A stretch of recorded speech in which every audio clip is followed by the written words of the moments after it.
好耶，又来给各位做大冒险的视频啦。今天的视频主角是西格文。先来说一下定位，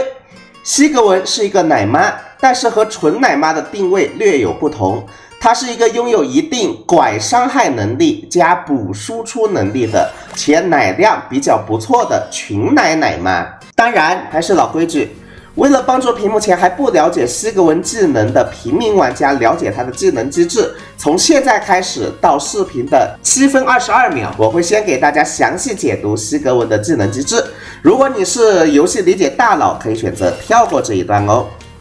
普攻在实战中基本没啥用处的技能，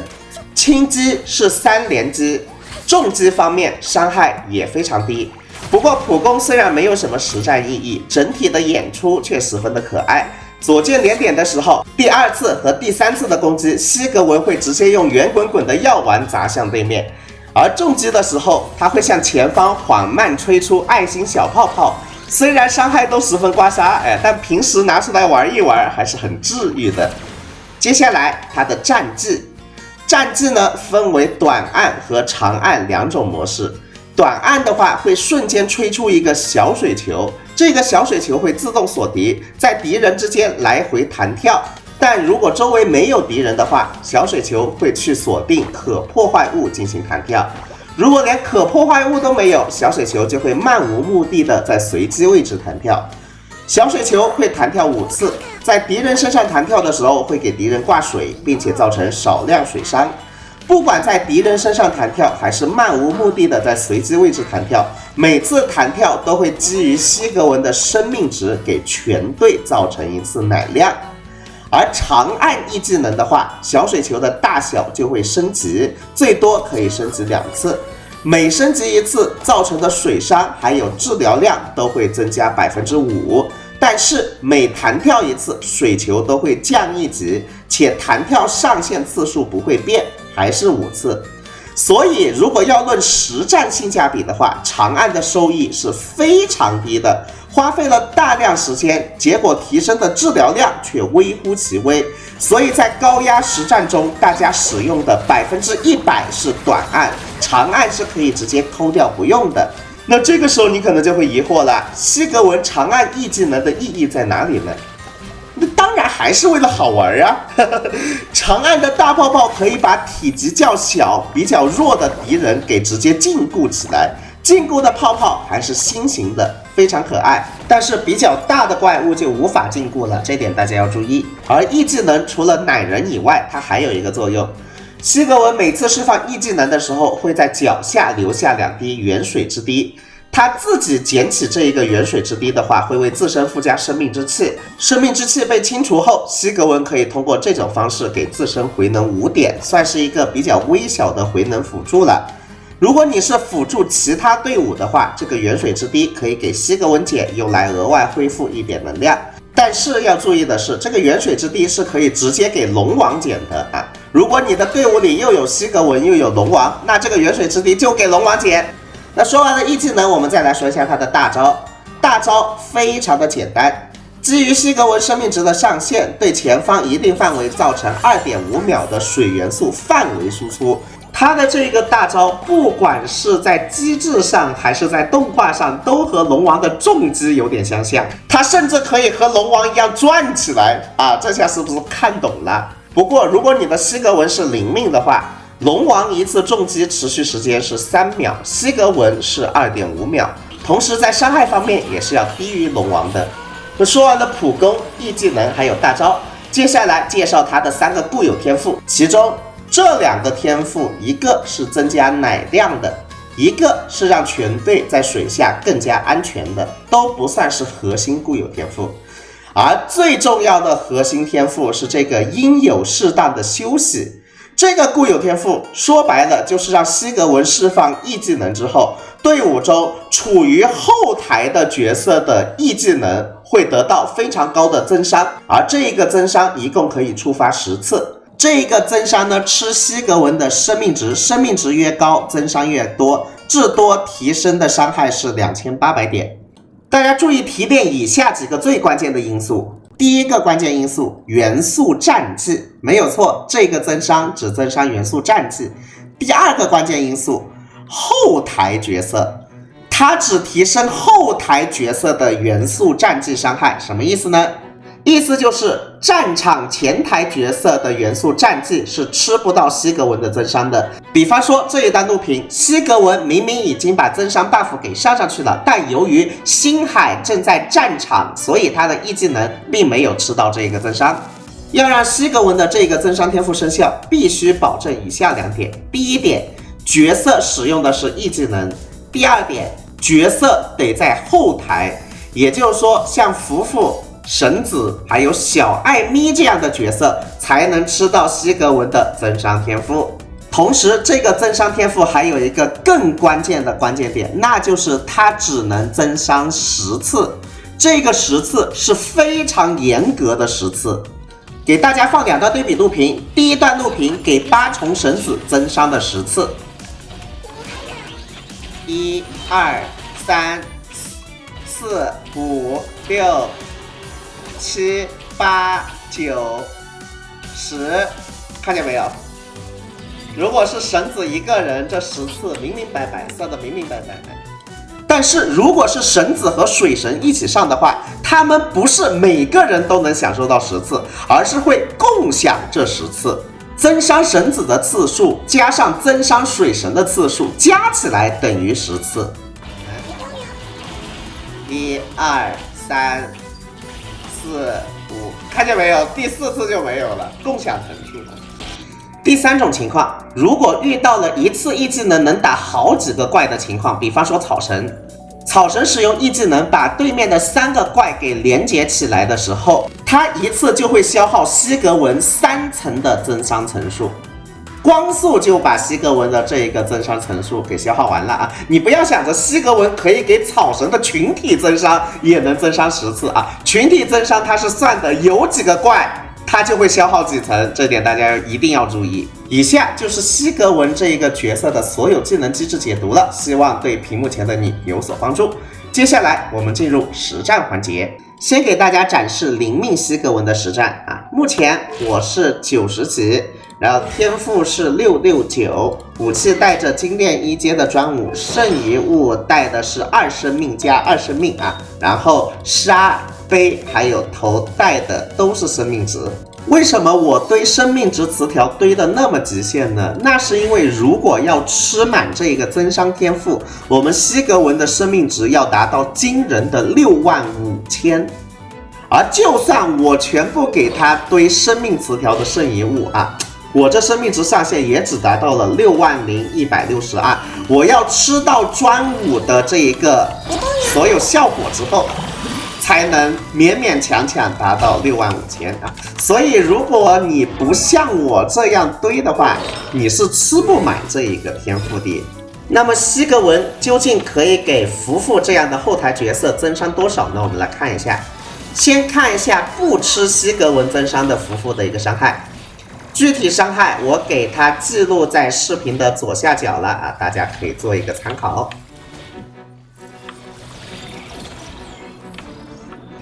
接下来这一段是吃到了西格文增伤的福福的一个伤害啊。每个海鲜的每发攻击提升伤害12000多，10次增伤下来就是12万的增伤，我个人觉得还是可以的，但确实10次还是太少了。接下来我们看看西格文对神子的增伤。神子这一边在增伤之前是31770，在西格文增伤之后变成了48796啊，提升幅度还是非常明显的，还是那一句话啊，但毕竟是只有10次了。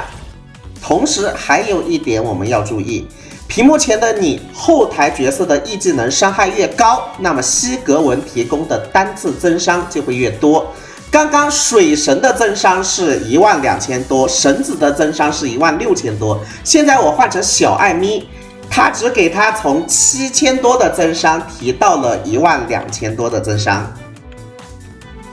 也就是说西格文更适合辅助比较高命的福福还有神子这样的角色。如果你的福福和神子在场上比较刮痧，就比方说神子电一下只有10000的伤害，那西格文大概只能给神子提升个4、5千的伤害。但是如果你的神子是6命的，电一下能有3万多的伤害，它一下子就能给你拔高到将近5万的伤害。在这里我放上一段比较弱的神子被西格文辅助的情况。比较弱的神子自己一下能打1万出头，被西格文辅助之后也就只能打16000，这伤害也就只提升了6000。可以说西格文在增伤方面算是一个遇强则强的增伤辅助啊。如果你队伍比较强啊，那他给你拔高的就更高；如果你的队伍比较弱，他可能无法帮你拔高多少。说完了他的增伤能力，接下来我们来看一下他的奶人能力。我依然用的是这一个生，然后2生命加2生命的西格文啊，来看一下。长按第一下奶是3058，第二下2919，然后稳定在2780啊，就短按就是2780一下。但是为了满足大家，我这边尝试把生命头换成治疗头，看一下这个奶量会上去多少。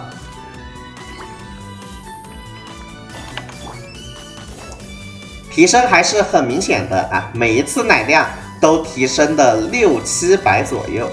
但是如果把生命头换成治疗头的话，它拐的伤害就会降低2500左右，10次下来会损失25000左右的伤害。这个看你自己的，看你自己更愿意生命头还是治疗头了啊。那这个时候你可能要问了，那么我0命的西格文，带着专武，我能不能尝试给他堆深水爆来提升他大招的输出呢？我这个面板的大招我给大家打一下看看，打出来的伤害挺不忍直视的。所以在这里给大家下一个结论，如果你的西格文是0命的，要么生治，要么生，不要想着靠西格文自身打伤害。接下来武器还有圣遗物推荐环节。说实话，我个人觉得专武没有什么太大必要抽啊，因为专武的可替代性还是比较强的。你可以用周末阶探之师来替代它啊。而性价比方面呢，你可以用反曲弓来替代它，每次伤害呢也就降低2、3千左右。甚至你还可以用完全没有生命值词条的祭礼弓来替代它，优化它的一个辅助手感。我们来看一下祭礼弓西格文辅助神子的一个情况。伤害从刚刚的48000多变成了42600多，伤害降了6000点啊！但是你却可以多使用这一个 E 技能，让那一个10次的增伤变成了20次，所以祭礼弓也是非常的不错的。其实，特别是在辅助弗妮娜的时候啊，如果你不用祭礼弓，那10次增伤次数很快就用完了。那你用上了祭礼弓，你随时随地可以再给它补充10次增伤次数，这20次增伤次数的祭礼弓，我个人认为还是不错的。总而言之，以下截图就是个人的一个武器推荐，希望对你有所帮助。圣遗物方面，能凑齐4件套，还是建议大家凑齐4件套，实战下来4件套还是要更香一点。海染、千岩还有吸食这3个4件套，实战下来我个人感觉综合增伤是差不多的，所以个人推荐你哪一个词条好就给他带哪一个吧。实在没有好词条，2生命加2生命也是可以的。至于杀、杯还有头，我个人觉得生还有生治，看屏幕前的你自行喜欢，自行选择。配对方面，只要是福福、神子还有菲谢尔这种靠后台一技能输出的角色，都可以无脑塞入西格文给他们增伤，特别是福福。西格文辅助福福可以说是天作之合，它可以给福福的 E 技能提供增伤的同时，它的群体奶量也完美契合福福的大招。但是有一点非常可惜，那就是西格文它是一个水系，它要是不是水系的话，我们再在队伍里面加入一个龙王，西格文又可以给龙王提供远水之地啊，让他的重击多打几次。但是它是水系，我们就少吃了龙王的一个增伤被动。所以西格文要辅助伏副队的话，它只能辅助单伏队，而不能辅助龙伏队，这点属实是有点可惜。接下来看一下它的命座提升，一命核心命座。一技能的水球额外弹跳3次，并且前3次它不会水球越变越小，每次弹跳的增伤数值变高，增伤的上限也变高，同时多给你8次增伤的次数。来看一下，刚刚零命的西格文是把神子的伤害增加到了48796，而一命的西格文直接增伤到了53053。如果光看单次增伤，零命的西格文单次增伤是17000，而一命的西格文单次增伤是22000，而零命的西格文只增伤的10次，一命的却增伤了18次，这就是他们增伤之间的差距结果。一命的总体增伤直接翻了1倍，同时一命还可以多奶3次全对啊，所以我才会说一命是西格文的核心命座。说完了一命，我们来说一下它的二命。二命释放 E 技能和大招的时候都会生成一个非常厚的护盾，并且这一个护盾对水元素有吸收效果，直至持续到释放完成。什么意思呢？你或许觉得这个护盾很厚，是不是？但其实这个护盾很鸡肋，因为它只有在你看见没有？你 E 技能放手了之后，它这个护盾就立刻没了。同时 Q 技能也是如此，只有在你 Q 技能释放的时间中它才有，然后 Q 技能持续时间结束，它立刻就没了。也就是说，它顶多提升一个抗打断功能。之前我们已经得出结论，实战中西格文的 E 技能它只用短按所以短按的这一瞬间的护盾真的有什么意义吗？那你可能会说，可以提升它大招期间的抗打断。然而零命的西格文大招期间几乎就是一个霸体，所以这二命的护盾真的显得很鸡肋。对于我来说，二命真正的含金量是可以减弱对面的水抗 35%， 这数值给的还是很慷慨的。这个减水抗可以让实战中的伏副的输出提升 25% 左右，还是非常的不错的。特别是点了这个减水抗之后，甚至可以把龙王也加到队伍里面，弥补龙王的一个被动缺失了。三命只增加一点治疗量的命座，不需要多说。四命大招的持续时间延长3秒。说实话，点了四命之后，大招确实更持久了，伤害也变得更高了但是四命的这个大招输出依然算是一个比较普通的水平。我们继续把命座点下去看一看。五命提升大招伤害的，六命